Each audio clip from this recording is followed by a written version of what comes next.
বিদেশি লাইফ আসলে ভালো না। নিজের ভাষা, নিজের সংস্কৃতি, নিজের দেশ, এগুলোর উপরে কিছু নাই।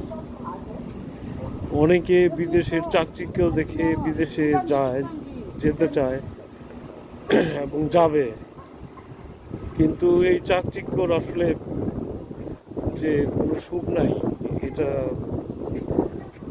কয়েক বছর থাকলে পরে বোঝা যায় আর কি।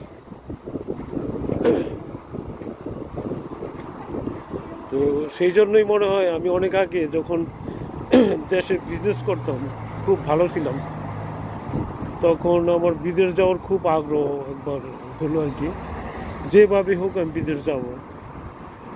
তো কোথাও থেকে কোনো রকম হেল্প পাইতেছিলাম না, মানে অন্তত পরামর্শ দিয়ে আর কি। তারপরে আমার এক মামা থাকে সুইডেনে, উনি ওখানকার সিটিজেনশিপ, খুব ভালো পজিশনে আছে অনেক আগে থেকে। তো বললাম যে মামা, আমি তো বিদেশে যেতে চাই, আপনি আমাকে হেল্প করেন, এবং বিদেশ গেলে কেমন কি হইতে পারে আমাকে একটু আইডিয়া দেন। তো মামা আমাকে বলছিলেন যে বিদেশে গেলে সবাই মনে করে যে অনেক সুযোগ সুবিধা আছে এবং অনেক জীবনে উন্নতি করা যায়, কিন্তু আমি তোমাকে বলি কি, তুমি যেহেতু দেশে বিজনেস করতেছো, দেশেই থাকো। হ্যাঁ, তো এই কথা শুনে আমি খুব দুঃখ পাইছি আর কি। তখন আমি মনে করলাম যে আমার মামা হয়ে আমাকে এরকম একটা পরামর্শ দিল। হ্যাঁ, তো খুব মানে মনে লাগছে এই কথাটা।